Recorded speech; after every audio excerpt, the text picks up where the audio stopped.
Good afternoon. My name is Jansen, and I'm one of your graduate students, and this week we're going to talk about why college student athletes should get a stipend. A very good article that I read earlier this week gave me some insight as to the different ways, other than a stipend, that student athletes can actually make some money.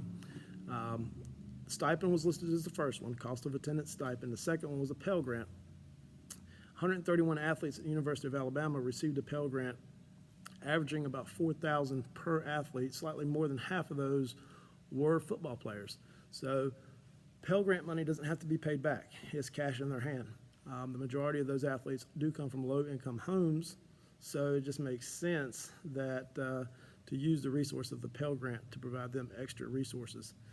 The third method of making money while you're a college athlete would be if you were signed professionally in a different sport. An example of this would be the quarterback at Oklahoma right now, Murray. I believe he's under contract with the Athletics.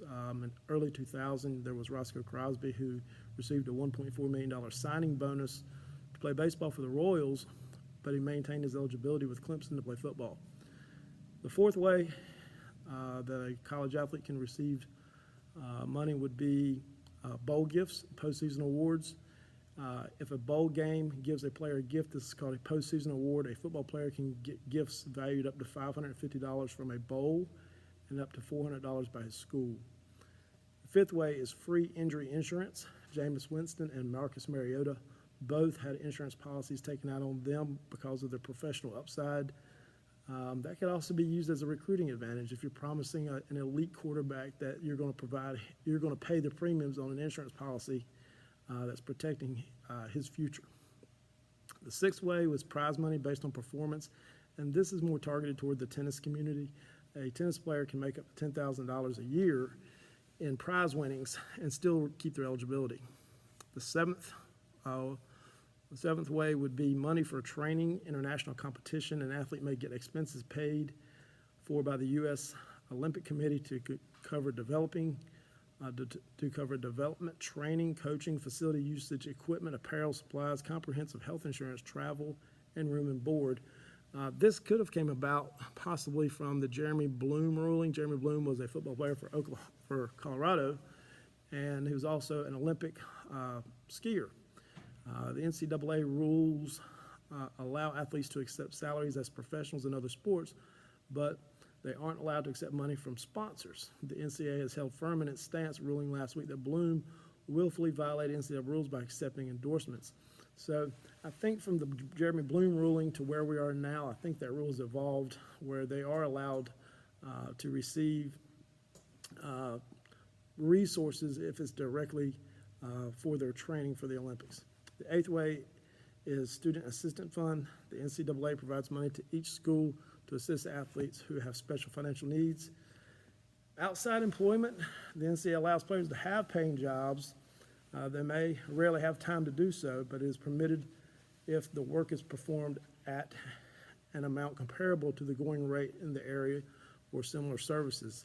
You just can't show up for 10 hours and get paid for 40. That's something that had happened in other situations across the country years ago, where we have football players that are on the payroll at a car dealership, but they weren't working a full 40-hour week. It's hard for a college athlete to maintain a job with the hours that is expected of them with their sport. It's just not realistic that they can have a job, particularly in football and basketball. Football and basketball, although they are the two sports that generate the most revenue, they are also probably the two sports that require the most of their athletes in terms of weekly time allotment, both in season and out of season. You know, the NCAA has restrictions that state that you can only have 20 hours of work in the off season or however much the time is, but you know, it seems to be a repetitive theme throughout college sports that number is always surpassed. So there's just not enough free time to have a paying job as a college athlete. The 10th way to earn money and keep your eligibility is through self-employment. This NCAA rule still says an athlete may establish a business only in his or her name, photo, appearance, or athletic reputation are not used to promote the business. So that's a slippery slope there. And it brings up the story of Chris Chavez of Sports Illustrated, where he talked about the Texas A&M cross-country runner, Ryan Traham. He had endorsed a couple products on his YouTube channel, and the result of that was he lost his eligibility. He had been warned by the university to remove his product from YouTube and to not make videos where his brand or his image of Texas A&M was used in those videos. So the result was that he lost his eligibility. And it's a little bit hypocritical because it's okay for the NCAA to use his likeness and his image to make money, but he can't use the Texas A&M brand to make money as a distance runner.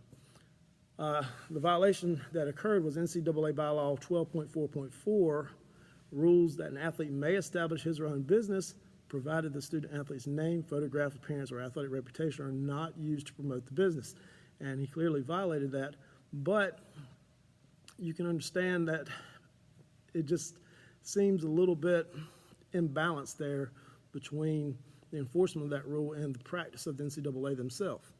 When I read the article by Ralph Russo, the article was entitled, "NCAA Goes Back to Court to Defend Its Amateurism Rule."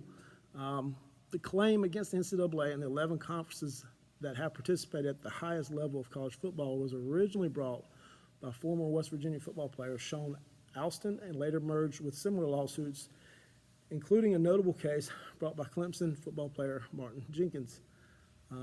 Plaintiffs say that NCAA illegally restricts schools from compensating football and basketball players beyond what is traditionally covered by a scholarship. That includes tuition, room, board, and books, plus a cost of attendance stipend to cover incidentals such as travel. The plaintiffs want compensation to determine conference by conference in hopes of creating a fair market, which creates kind of a recruiting advantage from one conference to another because they can offer more resources, a greater stipend to those student athletes.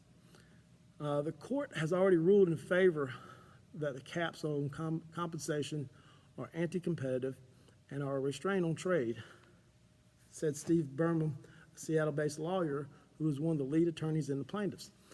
The flip side of that, the NCAA's argument is the NCAA counters that altering amateurism rules would lead to pay for play, fundamentally damaging college sports and harming academic integration of athletes. But where are we at right now with college sports? We have complete corruption in college basketball with the rules as they are right now. So I don't think that's a withstanding argument by the NCAA that a change in that protocol would affect amateurism and it would corrupt college sports. It might actually make it better. As was demonstrated in the O'Bannon case, the NCAA was shown that our rules are essential to providing educational opportunities to hundreds of thousands of student athletes across the country, stated the NCAA General Counsel Donald Remy in his statement. Now, Russo's article was pretty good. Another article that I found interesting on the issue was what they actually do with the money when they receive the stipend. Ray Glyer of the New York Times, his article was titled, "How Do College Football Players Spend Their Stipend?" In the case of, I think it's Vance Smith, the free safety for the Clemson Tigers, the starter went out on his car. He drives a 1999 BMW, and the cost to repair the starter was $400, and he had gotten a $388 stipend check earlier that week. So it came in timely and very handy to make those repairs on his car. There's other stories of where college football players are sending their stipend directly home to help with their families. Some others keep the money and save for Christmas presents.